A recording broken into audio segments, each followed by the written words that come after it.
Big week for you guys. Like this was, you guys just like dumping a bunch of stuff on us all at once. The really big one that I saw as a podcast editor was Rodecaster Studio. How big is this? Now you guys kind of glossed over a lot of it. Yeah. What are people going to be getting out of this? So I'm personally super excited about this, having spent hours and hours and hours of my life editing podcasts over the years. So Rodecaster Studio is basically taking all of that time that you normally have to put into all of the basic trimming, edits, highlight reels, all that kind of stuff, and making it super quick and with a really easy interface. So we've been working with an AI lab that we put together years ago on getting all of the foundational audio editing capabilities really tight. So just before we jump into the feature set, one of the biggest frustrations with a lot of AI-based audio tools is that they speed you up, but they don't edit the way that you would edit. You know, often you find like the small mistakes are big enough that they stop you from being able to do something professional.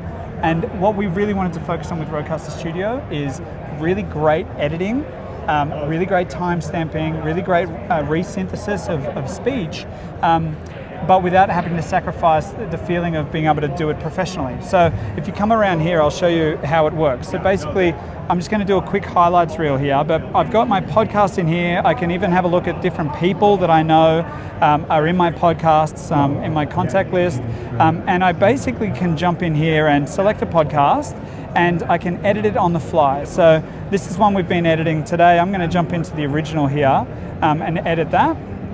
And you know, I've got an unknown speaker, you know, here's my transcript. So what I can do here is just very simply edit by deleting or adjusting text. But what's really cool is I've got a whole bunch of suggested actions and a complete LLM-based, you know, description engine where I can just describe different edits. So for instance, if I wanted to say, remove any bad or offensive words, I can do that really quickly. It'll scan the entire transcript. This one says no profanity found. So think about if you're doing a podcast that, you know, for instance like this, goes for an hour and 50 minutes. To be able to do edits on a podcast like this on the fly is really, really handy. So I can jump in here and remove filler words, and what it'll do is that's going to read the entire transcript now. That's almost a 2-hour podcast, and it is going to very cleanly edit every single filler word and give you the option. So I've got the ability also to separate music segments. So the nice thing here is we've actually got a fully mixed podcast here with music integrated. So when I've asked it to remove filler words, it's actually analyzed it first and says separate the music segments in the transcript, then it'll proceed with removing filler words. So it actually guides you along as you go. With this system, when you remove music, for instance, and separate it onto a different track, I can remove filler words, tighten up the script without affecting the background music. That could literally be background tracks at a pub. It doesn't have to be really tight edited music. I've got a mixer here that I can go through. I can tag each of the different speakers. So as I go through, you know, my transcript here, I can see different people who are speaking, and I can tag them with their names. I can adjust, you know, the mix on the fly. I can go back to my main assistant here, and it'll give me suggested actions as I go along the way. So I can smooth out speech mistakes. I can trim the beginning and end if I've got, you know, for instance, you know, a long intro that I want to get a lot tighter.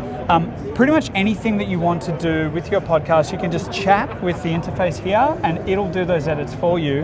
And then you can jump in and manually create those changes if you want as well. So I can delete words, I can correct words, I can do all sorts of, you know, different things. So the nice thing that you notice with this as well is as your podcast gets tighter and tighter, the system will tell you there are no filler words, there's no profanity, or we've already created your highlights. So it starts getting to the point where it's like, your podcast is good to go, you know, let's run. Is this going to be the one-stop shop for podcasters starting out? Absolutely. That want to kind of have just a head start on editing? Because a lot of people complain editing's the worst part. It is. Being a podcaster. Yeah. So this is their first stop. It is. This is the first stop. And you know, it's not just for people starting out.